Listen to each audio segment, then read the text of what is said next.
दोस्तों स्वागत है आप सभी का आपके अपने चैनल में। कैसे हैं दोस्तों आप सभी? आशा करते हैं आप सभी अच्छे होंगे। दोस्तों हम बात करेंगे आज के प्रैक्टिस सेट में, यानी 52 नंबर के प्रैक्टिस सेट को हम देखने वाले हैं। तो बिल्कुल इसमें हम जीके जीएस साथ में करंट अफेयर्स को कवर करेंगे। तो बिहार एसएससी का एग्ज़ाम है, तो बिल्कुल आपके 75 प्रश्नों को यहाँ पर देखते हुए हम इस प्रैक्टिस सेट को शुरू कर रहे हैं। तो चलिए बिना किसी देरी के हम सीधा यानी प्रैक्टिस सेट पर चलते हैं। उससे पहले फ्रेंड्स आप सभी को बता दें, अगर आप जीके जीएस और करंट अफेयर्स का प्रैक्टिस सेट निकालना चाहते हैं डेली, तो आप सभी चैनल को सब्सक्राइब कर लें और साथ में घंटी का बटन जो दिख रहा है उसको भी ऑल में दबा लें। और सभी प्रैक्टिस सेट की पीडीएफ प्राप्त करने के लिए टेलीग्राम को जाकर ज्वाइन कर लें, जिसका लिंक डिस्क्रिप्शन में मिल जाएगा। तो चलिए प्रैक्टिस सेट को शुरू करते हैं फर्स्ट प्रश्न से। फर्स्ट प्रश्न है आपके सामने, विश्व कछुआ दिवस कब मनाया जाता है? तो बताइए क्या आंसर आएगा फ्रेंड्स। विश्व कछुआ दिवस कब मनाते हैं? बिल्कुल आप सभी का करेक्ट आंसर हो जाएगा यहाँ पर 23 मई को जो है 23 मई को क्या मनाते हैं? तो विश्व कछुआ दिवस मनाया जाता है 23 मई को। नेक्स्ट प्रश्न है, टेलीविज़न के रिमोट कंट्रोल में प्रयुक्त विद्युत चुंबकीय तरंग कैसी होती है? तो टेलीविज़न के जो रिमोट कंट्रोल होता है उसमें प्रयुक्त जो विद्युत चुंबक हैं वो मतलब तरंगें कौन सी होती हैं? तो बिल्कुल फ्रेंड्स क्या आंसर आएगा? बिल्कुल अवरक्त तरंगें होती हैं, अवरक्त किरणें होती हैं। ऑप्शन करेक्ट आंसर होगा आपका। नेक्स्ट है, आलू का जो हरा रंग होता है वो किसके कारण होता है? आलू का हरा रंग किसके कारण होता है फ्रेंड्स? बिल्कुल आलू का जो हरा रंग होता है वो सोलेनिन के कारण होता है। और आलू का जो कुल होता है वो भी क्या होता है, यानी सोलेनेसी कुल होता है। नेक्स्ट प्रश्न है, किस पंचवर्षीय योजना के अंतर्गत समाजवादी ढांचे की स्थापना का संकल्प लिया गया था? किस पंचवर्षीय योजना है, कौन सी पंचवर्षीय योजना होने वाली है जिसके अंतर्गत समाज सुधारक मतलब समाज के समाजवादी जो ढांचा है उसकी स्थापना का संकल्प लिया? बिल्कुल द्वितीय पंचवर्षीय योजना आप सभी का करेक्ट आंसर है। नेक्स्ट प्रश्न है, ब्लैक होल की जानकारी सर्वप्रथम किसने दी थी? जो ब्लैक होल है उसकी जानकारी सर्वप्रथम किसने दी थी? करेक्ट आंसर होगा यश चंद्रशेखर ने दी थी। सी ऑप्शन आपका करेक्ट आंसर होगा। नेक्स्ट है कि गुलामगिरी के लेखक कौन है?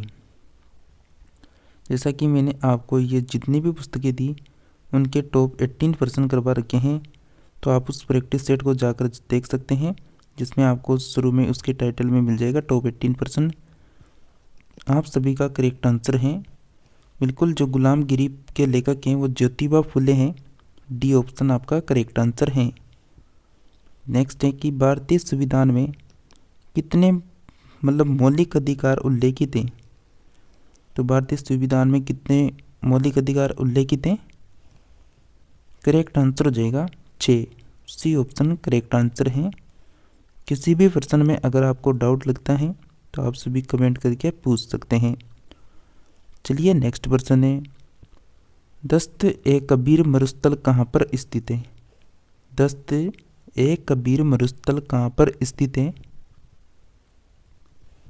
बिल्कुल फ्रेंड्स आपका करेक्ट आंसर आएगा। देखिए मैं आपको प्रत्येक प्रश्न को बोलने के बाद आपको ऑप्शन पढ़ने के लिए 5 से 7 सेकंड का समय दिया जाता है। तो आप उस समय में इन प्रश्नों के ऑप्शनों को देख लें और आंसर डिसाइड करके एक कॉपी में आप लिख सकते हैं। मतलब टोटल प्रश्नों की संख्या यहाँ पर 41 होने वाली है प्लस। तो पहले प्रश्न में आपने कितने सही किए, दूसरे में कितने सही किए, तीसरे में कितने सही किए, ऐसे आप राइट लगा सकते हैं और आपको आपका यानी जो भी तैयारी है उसका भी यानी पता लग जाएगा कि कितने प्रश्न सही निकले हैं। तो इस प्रश्न का करेक्ट आंसर आएगा फ्रेंड्स यहाँ पर ईरान। ये ऑप्शन करेक्ट आंसर है। नेक्स्ट है कि तंजानिया की राजधानी कहाँ पर है? जो तंजानिया है इसकी राजधानी कहाँ पर जाएगी फ्रेंड्स? बिल्कुल करेक्ट आंसर होगा डोडोमा, यहाँ पर करेक्ट आंसर है। बी ऑप्शन आपका। नेक्स्ट है कि किस पंचवर्षीय योजना का मुख्य उद्देश्य तीव्र, सतत और अधिक समावेशी वृद्धि था? कौन सी पंचवर्षीय योजना होगी जिसका उद्देश्य था तीव्र, सतत और अधिक समावेशी वृद्धि था? करेक्ट आंसर होगा फ्रेंड्स यहाँ पर जो 12वीं पंचवर्षीय योजना हुई थी, इसका उद्देश्य था यहाँ पर तीव्र, सतत और अधिक समावेशी वृद्धि। नेक्स्ट प्रश्न है, अक्रिय गैसों की खोज करने का श्रेय किसे प्राप्त है? जो अक्रिय गैस हैं उनके खोज करने का श्रेय किसे प्राप्त है? करेक्ट आंसर हो जाएगा Ramsay. C option correct answer है। नेक्स्ट है कि भारत की संविधान सभा ने राष्ट्रीय ध्वज को सर्वप्रथम कब स्वीकार किया था? तो भारत की संविधान सभा ने राष्ट्रीय ध्वज को स्वीकार किया था 22 जुलाई 1947 को। करेक्ट आंसर हो जाएगा बी ऑप्शन। नेक्स्ट है कि भारत के संविधान की उद्देशिका में कितने प्रकार के न्याय की व्यवस्था की गई है? बिल्कुल करेक्ट आंसर होगा 3 प्रकार के न्याय की व्यवस्था की गई है। बी ऑप्शन आपका करेक्ट आंसर है यहाँ पर, जिसमें आप देख सकते हैं फर्स्ट आता है सामाजिक न्याय, सेकंड आता है आर्थिक न्याय और थर्ड आता है यहाँ पर यानी राजनीतिक न्याय। तो 3 न्याय होते हैं यहाँ पर। नेक्स्ट प्रश्न है, प्रोजेक्ट लोन संबंधित हैं, किससे संबंधित है प्रोजेक्ट लोन? बिल्कुल फ्रेंड्स करेक्ट आंसर होगा आपका बेतमार संचार प्रौद्योगिकी से संबंधित है। बी ऑप्शन आपका करेक्ट आंसर है। और यहाँ पर बात करें तो इस प्रोजेक्ट को यानी जो प्रोजेक्ट है प्रोजेक्ट लोन, इसका उद्देश्य था दुनिया के दूर दराज के हिस्सों में इंटरनेट की जो कनेक्टिविटी है उसको प्रदान करना। नेक्स्ट प्रश्न की ओर बढ़ते हैं, आकार की दृष्टि से पृथ्वी कौन से स्थान पर है? आकार की दृष्टि से जो पृथ्वी है वो कौन से स्थान पर है? बिल्कुल करेक्ट आंसर है 5वें स्थान पर। सी ऑप्शन आपका करेक्ट आंसर होगा। नेक्स्ट है, देश में राष्ट्रीय पर्यटन दिवस कब मनाया जाता है? देश में राष्ट्रीय पर्यटन दिवस कब मनाते हैं? करेक्ट आंसर होगा यहाँ पर बिल्कुल 25 जनवरी करेक्ट आंसर है। C option. और राष्ट्रीय जो मतदाता दिवस होता है वो भी इसी दिन आता है 25 जनवरी को। नेक्स्ट है, खो खो के एक पक्ष में कितने खिलाड़ी होते हैं? फ्रेंड्स आप सभी ने अभी तक इस प्रैक्टिस सेट की क्लास को लाइक नहीं किया तो लाइक करके चैनल को सब्सक्राइब करके अपने दोस्तों को शेयर जरूर करें। लगातार आपको यहाँ पर बिहार एसएससी का प्रैक्टिस सेट देखने को मिल रहा है तो कंटिन्यू इनको अटेंड करते रहिए। आपका करेक्ट आंसर है फ्रेंड्स यहाँ पर 9 खिलाड़ी होते हैं। डी ऑप्शन करेक्ट आंसर है। नेक्स्ट प्रश्न है कि नेफ्रॉन किसकी इकाई है? नेफ्रॉन किसकी इकाई होगी? बिल्कुल किडनी करेक्ट आंसर हो जाएगा बी ऑप्शन। नेक्स्ट प्रश्न है, ब्लैक फॉरेस्ट कहाँ स्थित है? कहाँ पर स्थित है ब्लैक फॉरेस्ट? बिल्कुल करेक्ट आंसर आएगा आप सभी का Germany. D option correct answer है। नेक्स्ट प्रश्न है, आराम हराम है ये किसने नारा दिया था? आराम क्या है हराम है ये किसका नारा है? करेक्ट आंसर हो जाएगा फ्रेंड्स पंडित जवाहरलाल नेहरू का नारा है। बी ऑप्शन आपका करेक्ट आंसर हो जाएगा यहाँ पर। नेक्स्ट बात करते हैं, नेक्स्ट प्रश्न है, भारत में पहली बार केंद्र सरकार के विरुद्ध लोकसभा में अविश्वास प्रस्ताव कौन लाया था? कब लाया गया था? तो जो अप्रस्ताव यानी जो ये विश्वास यहाँ पर अविश्वास जो प्रस्ताव था ये लाया गया था यहाँ पर बिल्कुल 1963 में लाया गया था। बी ऑप्शन आपका करेक्ट आंसर हो जाएगा। पैटागोनिया जो मरुस्थल है वो किस महादेश में अवस्थित है? जो पैटागोनिया मरुस्थल हैं वो किस देश में अवस्थित है? करेक्ट आंसर हो जाएगा आपका दक्षिण कोरिया यानी दक्षिण अमेरिका है। यहाँ पर बी ऑप्शन करेक्ट आंसर होगा। नेक्स्ट है, कौन सा पदार्थ पौधों के लिए एक सूक्ष्म पोषक होता है? कौन सा पदार्थ है जो पौधों के लिए एक सूक्ष्म पोषक होता है? बिल्कुल करेक्ट आंसर होगा आप सभी का यहाँ पर बोरॉन करेक्ट आंसर है, डी ऑप्शन। नेक्स्ट है, शिशु सुरक्षा मोबाइल ऐप जो है वो किस राज्य ने शुरू किया है? जो शिशु सुरक्षा मोबाइल ऐप है ये किस राज्य ने शुरू किया? असम राज्य ने, बी ऑप्शन करेक्ट आंसर है। निम्नलिखित में से कौन वेदांग से संबंधित नहीं है? कौन है जो वेदांग से संबंधित नहीं है? करेक्ट आंसर है यहाँ पर योग, डी ऑप्शन आपका सही आंसर है। पारिस्थितिकी तंत्र में उच्च पोषण स्तर कौन प्राप्त करता है? पारिस्थितिकी तंत्र में उच्च पोषण स्तर कौन प्राप्त करता है? करेक्ट आंसर है सर्वारी, बी ऑप्शन करेक्ट आंसर होगा। मतदाता के समय प्रयुक्त अमिट स्याही किस पदार्थ से बनी होती है? मतदाता के समय प्रयुक्त जो अमिट स्याही होती है वो किसकी बनी होती है? बिल्कुल सिल्वर, यहाँ पर नाइट्रेट करेक्ट आंसर है, ए ऑप्शन। नेक्स्ट है कि ऋग वेद में आर्य शब्द का उल्लेख कितनी बार किया गया? ऋग वेद में आर्य शब्द का उल्लेख है 36 बार, सी ऑप्शन करेक्ट आंसर है। दिल्ली सल्तनत के किस शासक ने सबसे पहले स्थायी सेना की नींव रखी? दिल्ली सल्तनत के किस शासक ने सबसे पहले स्थायी सेना की नींव रखी थी?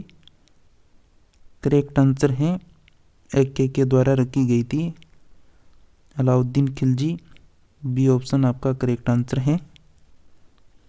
नेक्स्ट है, बलबन का परिभाषा यानी जो बल है बल उसकी परिभाषा न्यूटन ने किस गति नियम से मिलता है? जो बल का परिभाषा है वो न्यूटन के किस गति नियम से मिल जाएगा? बिल्कुल करेक्ट आंसर हो जाएगा, प्रथम नियम से मिलता है। नेक्स्ट है, कीट निम्नलिखित में से संबंधित हैं। आप कितने प्रश्नों को राइट कर पाते हैं कमेंट करके ज़रूर बताएं। और लास्ट में होमवर्क का जो आपको एक क्वेश्चन मिलने वाला है उसको भी आप बिल्कुल आंसर करके जाएं। करेक्ट आंसर है फ्रेंड्स आप सभी का आर्थ्रोपोडा करेक्ट आंसर होगा, डी ऑप्शन। चलिए नेक्स्ट प्रश्न है, रासायनिक परिवर्तन का उदाहरण नहीं है पूछ रहा है आपसे, तो कौन रासायनिक परिवर्तन का उदाहरण नहीं है? और आप अगर लगातार बिहार की कोई सी भी यानी वैकेंसी हो उसकी जानकारी पाना चाहते हैं तो बिल्कुल चैनल में बने रहना है, क्योंकि बिहार की सभी जो भी वही न्यू वैकेंसी होती है उनकी जानकारी आपको यहाँ पर बिल्कुल उपलब्ध रहती है, तो आप उनको बिल्कुल यहाँ पर अटेंड कर सकते हैं, देख सकते हैं। लगातार आपको जानकारी मिलती रहती है रोजाना किसी ना किसी वैकेंसी की। करेक्ट आंसर है आप सभी का यहाँ पर बिल्कुल पानी का उबलना, ये ऑप्शन करेक्ट आंसर है। राष्ट्रपति द्वारा राज्यसभा में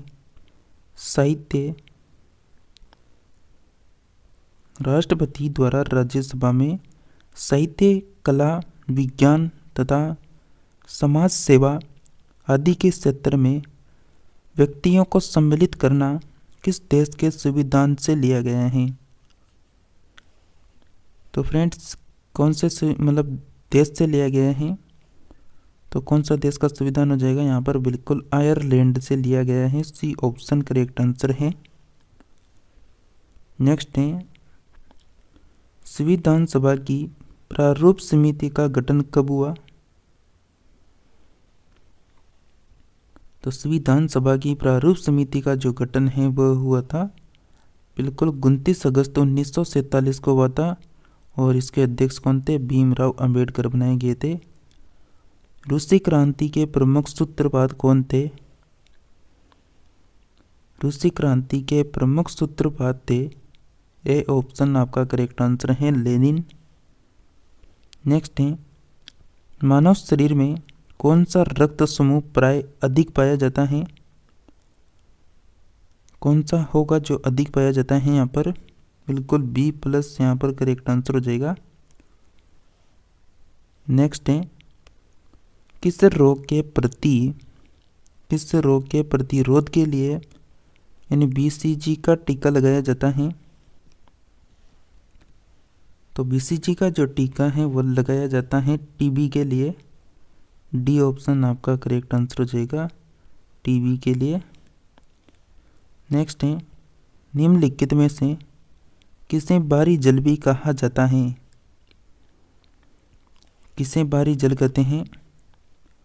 बिल्कुल करेक्ट आंसर होगा आप सभी का, ड्यूटेरियम ऑक्साइड को कहते हैं। C ऑप्शन करेक्ट आंसर है। नेक्स्ट प्रश्न है, डायनासोर किस कशेरुकी वर्ग से संबंधित था? डायनासोर किस कशेरुकी वर्ग से संबंधित था?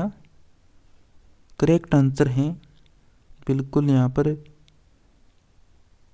रेप्टाइलस करेक्ट आंसर हो जाएगा, D ऑप्शन।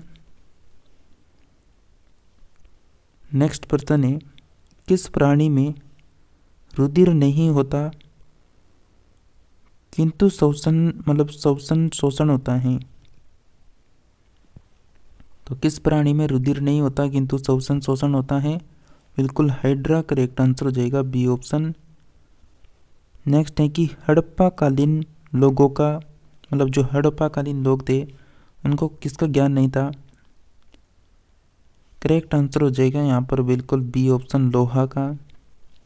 नेक्स्ट प्रश्न है, तुलसीदास किसके समकालीन थे? तुलसीदास किसके समकालीन थे? बिल्कुल अकबर के समकालीन थे।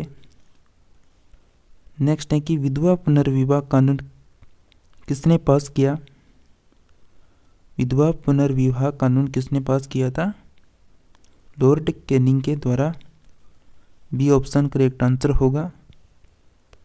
सर्वाधिक सीमा वाला देश कौन सा है? बिल्कुल यहाँ पर चीन करेक्ट आंसर है, C ऑप्शन, यानी चीन करेक्ट आंसर हो जाएगा आप सभी का। नेक्स्ट प्रश्न की बात करें, जब लोलक कीड़ी की लंबाई चौगुनी की जाती है तब उसकी आवर्तकाल है? तो उसका जो आवर्तकाल होता है वो क्या होता है? बिल्कुल C ऑप्शन करेक्ट आंसर होगा, 2 गुनी यहाँ पर करेक्ट आंसर है। जैसा कि फ्रेंड्स हमने यहाँ पर 45 प्रश्न किए हैं, तो आप कितने प्रश्नों को राइट कर पाए हैं इसका आप कमेंट में जल्दी से यानी लिखें कि आपने कितने सही किए। और देखते हैं आप इस प्रश्न का जवाब दे पाते हैं या नहीं दे पाते। इस प्रैक्टिस सेट को करने के बाद भी इस प्रश्न का जवाब आपको कमेंट में देना है कि शिशु सुरक्षा मोबाइल ऐप किस राज्य ने शुरू किया है? पंजाब, असम, कर्नाटक, हरियाणा। तो इसका जवाब दीजिए जल्दी से कमेंट में। अगर आप लगातार GK GS का प्रैक्टिस सेट निकालना चाहते हैं, जितने भी स्टूडेंट इस क्लास को देख रहे हैं, तो आप सभी बिल्कुल हमारे साथ जुड़े रहिए। चैनल को सब्सक्राइब करके रखें और टेलीग्राम को जाकर ज्वाइन कर लें इनकी PDF प्राप्त करने के लिए। तो आप सभी को इसी के साथ नेक्स्ट प्रैक्टिस सेट में मिलते हैं। तब तक के लिए आप सभी हमारे साथ लगातार बने रहिए।